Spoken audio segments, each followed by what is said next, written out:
perfect, right? And coincidentally, Have our kids doing something. So for example, when I was little, I didn't necessarily go to summer school, but both of my parents were really into academics. We had workbooks. My dad was a college professor. We had to write, we had to read. We had to do a lot of things that I didn't appreciate at the time.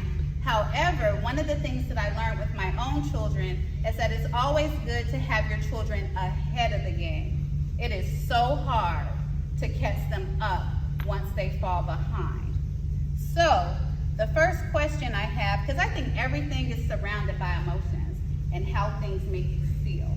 So when you think about the summer slide, what type of emotions come up for you and why? And I can start. So like I have my grandson here with me now, and he's behind. So the summer slide makes me nervous, it makes me anxious because I'm not sure how he's gonna do when he gets ready to go to 4th grade, because there's definitely been an academic slide, a socialization slide, an engagement slide, so it makes me have anxiety. Are there any emotions that come up for any of you, and why? It could be someone online or somebody right here present. I just get concerned at times when she doesn't have anything to do, because most times I'm self-employed, I do my thing. So I feel when she's seated all by herself with her sisters and she's not learning, I feel some ideas get into her head, and it gives me concerns most times, and I don't even know how to express it. I don't know how to talk about it because it's just a lot going on, and most times their dads are not the best to talk with because they really don't understand where you're coming from as a mother, because it's like the whole burden is on your head. So when I feel concerned and I talk to him and he says something different, I'm like, oh, that's not what I want to hear. So I feel concerned most times that, oh, I don't know what is going through her head, I don't know what she's thinking about, and they learn sharp, they learn quick. Things, and thinking about things can help them.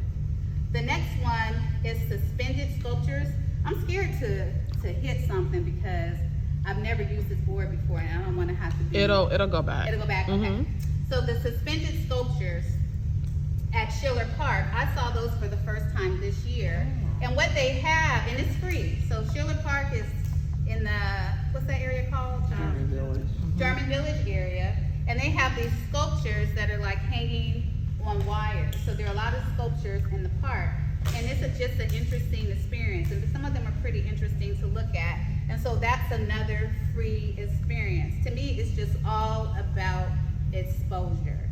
Because typically, with people of color, when I go to the zoo or I go to the art museum and all of that, the number of us that are there is limited. And we need to make sure that we are exposing our children as well, so they don't have that deficit, because they're not going to be at Parkmore forever.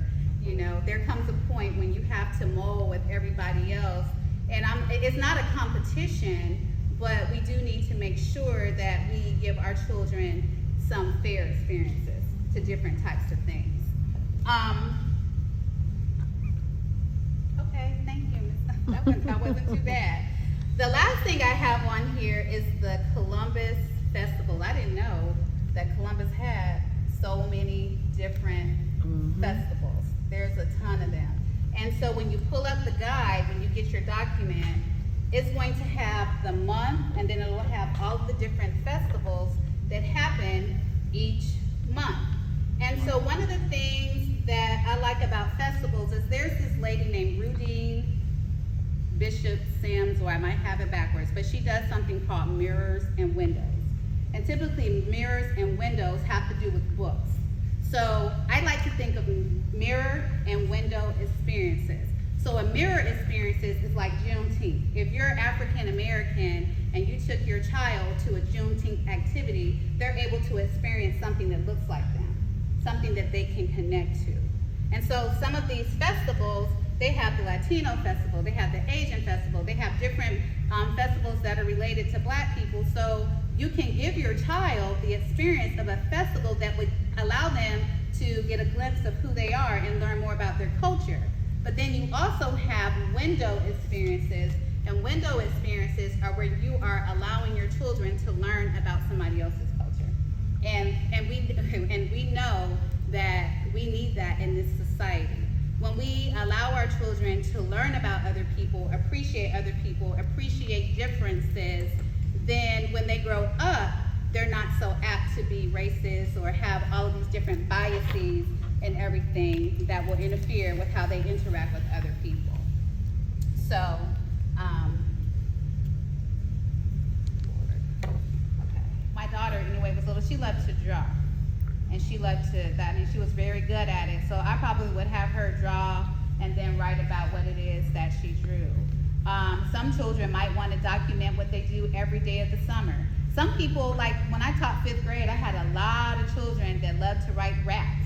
I mean, whatever it is, just tap into what it is that your child likes to do, because don't try to force it into something that you want it to be. Have a conversation with them about what it is that they would like to write about, because that way it's going to be more authentic, it's going to represent who they are, and then you won't have as much of a fight and a pushback with them doing it.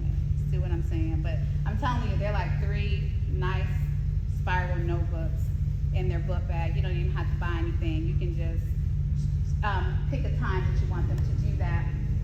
The other 2 things are iReady Math and iReady Reading, which I should have put on here already. They've been doing that all year long.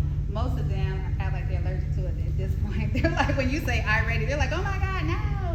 But, you know, if you feel comfortable having them just to keep up their skill sets and keep up with it so that there won't be, even like to me, everything doesn't have to be extreme.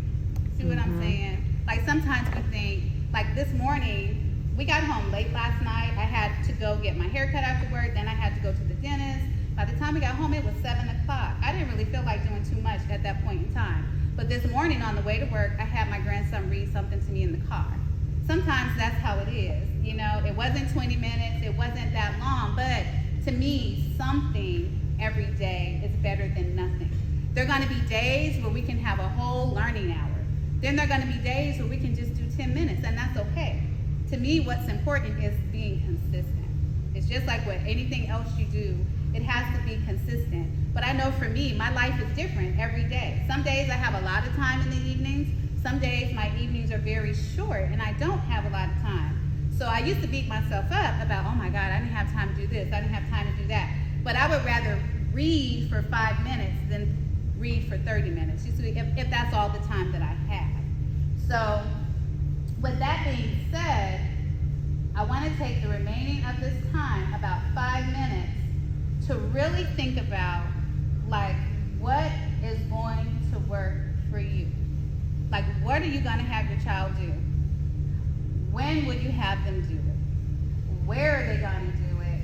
And like my grandson he's not engaged in, he's just not interested in school that much. Now he likes math, but reading and writing is very challenging for him. So I have to sit with him. So like yesterday, they had a journal topic about something about being stranded on the desert, what would you take? And he didn't do it, so we did it last night, you know. But I have to talk to him. I have to ask him questions.